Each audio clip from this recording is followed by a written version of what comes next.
Sure, here's the exact text you provided. Difference between probation and parole. Probation and parole both serve the purpose of community rehabilitation and reintegration of offenders. The main structural and procedural differences between the two non-custodial sanctions are: probation is given by the judiciary, while parole is authorized by the executive. Probation refers to suspending the sentence or postponement of decision, while parole is given in the last portion of the sentence after a prisoner has completed mandatory imprisonment. And the judiciary is responsible for probation revocation, while parole revocation is made by the executive. Benefits of probation and parole. Most of the prisoners in Pakistan's jails are related to minor offenses.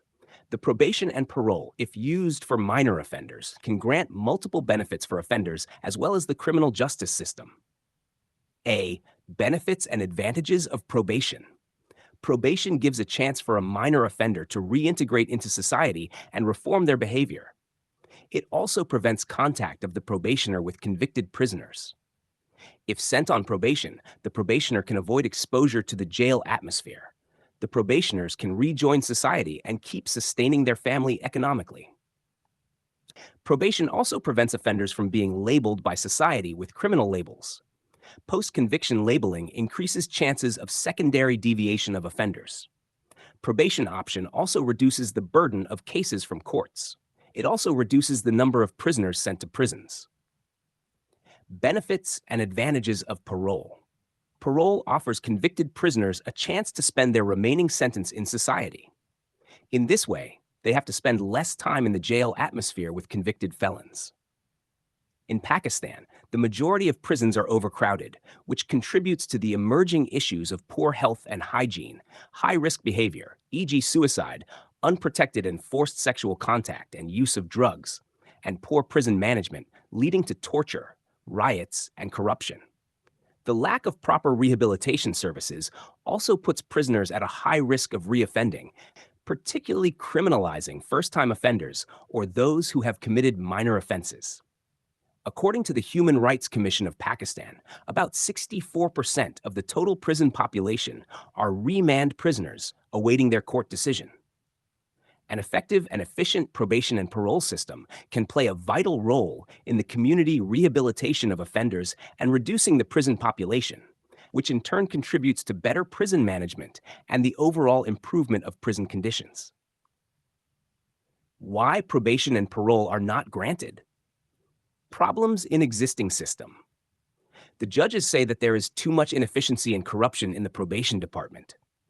The officers are bribed, and they keep submitting good reports to the court despite evidence that the probationer is engaged in suspected activity during the probation period.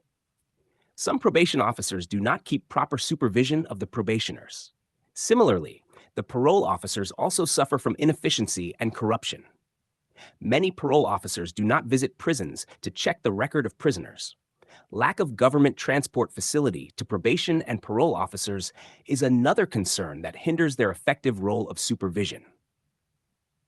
Probation is the supervision of a suspended sentence or postponed final judgment of the court, which does not require deprivation of liberty, and where the offender is sent back to the community for a period of not less than 1 and not more than 3 years. The probation officer, on the directives of the court, prepares a SIR to assist the court in reaching a decision regarding whether or not the offender is released on probation.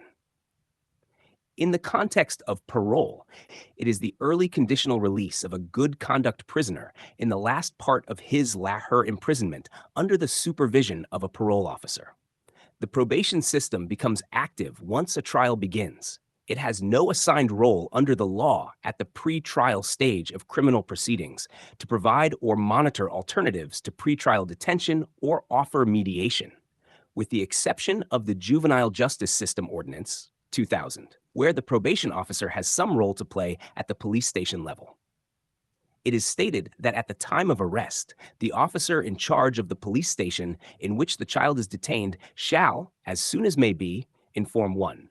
The guardian of the child, and 2, the concerned probation officer to enable him to obtain such information about the child and other material circumstances which may be of assistance to the juvenile court for making an inquiry. In practice, there are no such precedents where police have contacted probation officers at the time of arrest of a juvenile. Evidence shows that most of the police are even unaware of the very existence of probation officers.